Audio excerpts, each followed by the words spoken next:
ఆయన ఉన్నారు, ఆయన టీమే.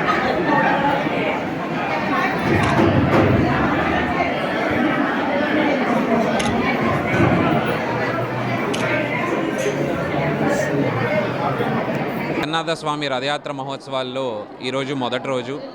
స్వామివారు అందరికీ మత్స్యావతారంలో భక్తులందరికీ కూడా దర్శనమిస్తున్నారు. ఈరోజు ఉదయం 6 గంటలకి స్వామివారికి దర్శనాలు మొదలయ్యాయి. 9:30 గంటలకి సంపతి వినాయక ఆలయం వాళ్ళు వచ్చి స్వామివారికి పట్టు వస్త్రాలు సమర్పించారు. మధ్యాహ్నం 12 గంటలకి మనం అన్న సంతర్పణ, అలాగే సాయంత్రం 6 గంటల నుంచి 9:30 గంటల వరకు సాంస్కృతిక కార్యక్రమాలు మనం నిర్వహిస్తాము. భక్తులందరూ కూడా అధిక సంఖ్యలో వచ్చి స్వామివారి దర్శనం చేసుకోవాలని, స్వామివారి కృపకు పాత్రలు కావాలని కోరుకుంటున్నాను. విశాఖపట్నం టౌన్ కొత్త రోడ్ గ్రామంలో వెంచేసినటువంటి శ్రీ జగన్నాథ స్వామివారి యొక్క రథోత్సవాలు ఆషాఢ శుద్ధ విధేయులతో ద్వాదశి వరకు ప్రతి సంవత్సరం కూడా జరపబడతాయి.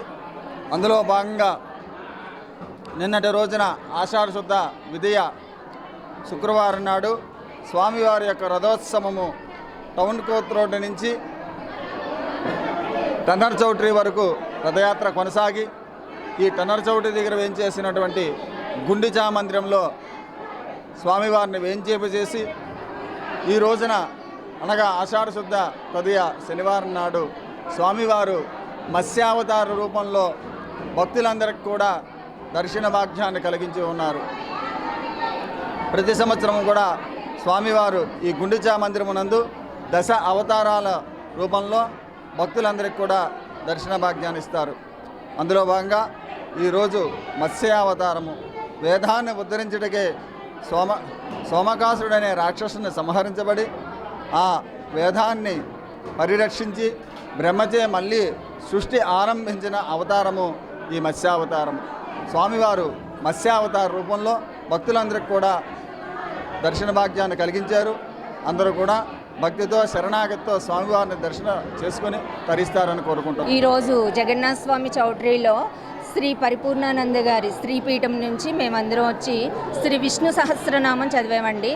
అంటే కలియుగంలో మనకి 4 యుగాలు కదండి. కృతయుగంలో అందరూ కూడా తపస్సు చేసేవారటండి. అలాగే ద్వాపర యుగంలో, త్రేతాయుగంలో యజ్ఞాలు చేసేవారట. అలాగే ద్వాపర యుగంలో దాన ధర్మాలు చేసేవారట. మరి ఇది కలియుగం. ఈ కలియుగంలో భక్తులు ఏ నామం చెప్తే పునీతం అవుతారు, వాళ్ళకి కష్ట నష్టాలన్నీ తీరుతాయని చెప్పి సాక్షాత్ ఆ జగన్నాథుడైన శ్రీహరిని నారద మహర్షి అడిగారటండి. మరి అప్పుడు ఆ జగన్నాథుడైన శ్రీహరి చెప్పిన విషయం ఏంటంటే, నారద ఒకసారి అటు చూడని చెప్పి మన యుగంలోకి ఒకసారి చూపించారేటండి. ఈ కలికాలంలో మానవులు ఏదైతే ఉద్ధరింపబడతారో అది ఒక్కసారి చూడని చెప్తే ఒక పెద్ద బండరాయి వచ్చి తొల్లుకుంటూ వస్తుందట. దానిని ఒక చిన్న మొక్క ఆపిందటండి, అంత పెద్ద బండరాయిని కూడా. అప్పుడు చెప్పారట, ఏంటి నారద మహర్షి అడిగారట, స్వామి ఏమిటి ఈ వింత అంటే, ఇదే కలియుగంలో నామానికి ఉన్న శక్తి. అంత పెద్ద బండరాయి, అదే కష్టాలు మనిషికి, దానిని నా నామం ఒక్కటే ఆపుతుంది అని చెప్పి. అదే జగన్నాథ స్వామి వారి చౌట్రీలో మేము విష్ణు సహస్రనామం చేయడానికి కారణం.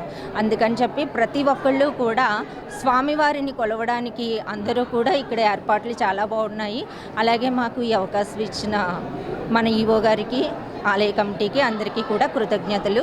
అందరూ కూడా వచ్చి స్వామిని దర్శనం చేసుకోండి. ఇక్కడ బలభద్రుడు, సుభద్రాదేవి సమేతంగా జగన్నాథ స్వామి వేంచేసి ఉన్నారు. అందరూ కూడా స్వామివారి యొక్క దర్శనం చేసుకోండి.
Hi viewers, Vizag vision channel ని సబ్స్క్రైబ్ చేసుకోండి. మా ఛానల్ అందిస్తున్న జాతీయ, అంతర్జాతీయ స్థాయి వార్తా విశేషాలు, నోటిఫికేషన్స్ కోసం ఇక్కడ కనిపిస్తున్న బెల్ ఐకాన్ ని క్లిక్ చేయండి.